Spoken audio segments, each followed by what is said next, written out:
अस्सलाम वालेकुम फ्रेंड्स, मेरा नाम है शहबाज यासीन और आप देख रहे हैं मेरा यूट्यूब चैनल। आज की इस शॉर्ट वीडियो में बात कर लेते हैं कि ऑनलाइन आप अपने मोबाइल से अपने सऊदी वीज़ा का बॉर्डर नंबर कैसे चेक कर सकते हैं, यानी बॉर्डर नंबर रकम हदूद। बॉर्डर नंबर चेक करने के लिए आपको वीज़ा का नंबर और वीज़ा की इशू डेट चाहिए होती है, जो कि आप ई वीज़ा की सूरत में मेरी वीडियो स्क्रीन पर भी देख सकते हैं। तो आइए स्टार्ट करते हैं मेरे मोबाइल की स्क्रीन से। मोबाइल की स्क्रीन के ऊपर आने के बाद आपने ब्राउज़र ओपन कर लेना है, और क्रोम ब्राउज़र हो या आपके पास अगर कोई भी ब्राउज़र है तो उसके बाद आपने यहाँ पर सर्च में लिखना है अबशर बॉर्डर नंबर।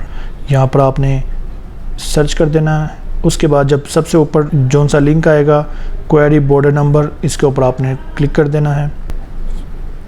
इसको आप एग्री कर दें। फ्रेंड्स, आपको यहाँ पर दो ऑप्शन देखने को मिलेंगे, GCC citizen and non GCC citizen. GCC citizen वो कंट्रीज़ हैं जो बहरीन, दुबई, कुवैत जैसे जो कि मिडल ईस्ट में आती हैं। उन लोगों के लिए आपको ये फर्स्ट ऑप्शन सेलेक्ट करना पड़ेगा, जबकि पाकिस्तान, बांग्लादेश, इंडिया के लोगों के लिए नीचे नॉन जीसीसी सिटीज़न सेलेक्ट किया जाएगा। यहाँ पर आप देख सकते हैं फर्स्ट ऑप्शन में वीज़ा नंबर में हमने अपना वीज़ा नंबर एंटर करना है। सेकंड ऑप्शन में आपने वीज़ा इशू डेट एंटर करनी है, लेकिन उसके लिए आपने सबसे पहले जो कि ग्रेगोरियन लिखा हुआ है जो है वो सिलेक्ट कर लेना है। जिसके बाद दूसरे ऑप्शन में आपने वीज़ा के ऊपर लिखी होती है जो कि इशू डेट होती है, यहाँ तो वीज़ा इशू डेट लिखी होगी, यहाँ फिर वैलिड फ्रॉम। फ्रेंड्स, मेरे पास जो डेट है वो है 8 नवंबर 2023 को पहले सिलेक्ट कर लेना है।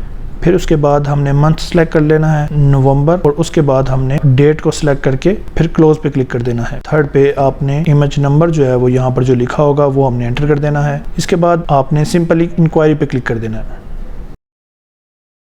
आपको बताते चलें कि बॉर्डर नंबर की ज़रूरत आपको उस वक्त पेश आती है जब आप सऊदी अरब में न्यू वीज़ा पर आते हैं। तो उसके बाद आप ऑनलाइन इकामा को चेक करने के लिए कि आपका इकामा बना है कि नहीं, उस टाइम भी आपको बॉर्डर नंबर की ज़रूरत पड़ती है। उसके अलावा जब आप इकामा के लिए मेडिकल करवाते हैं और या फिर बग़ैर इकामा नंबर के आप मोबाइल सिम निकलवाना चाहते हो। और याद रहे कि बॉर्डर नंबर चेक करने के लिए आपको अबशर की आईडी की कोई ज़रूरत नहीं होती। और फ्रेंड्स, उम्मीद करता हूँ आज की ये शॉर्ट वीडियो आपको अच्छी लगी होगी। अगर अच्छी लगी हो तो प्लीज़ इसको अच्छे से लाइक करें, शेयर करें एंड सब्सक्राइब करें।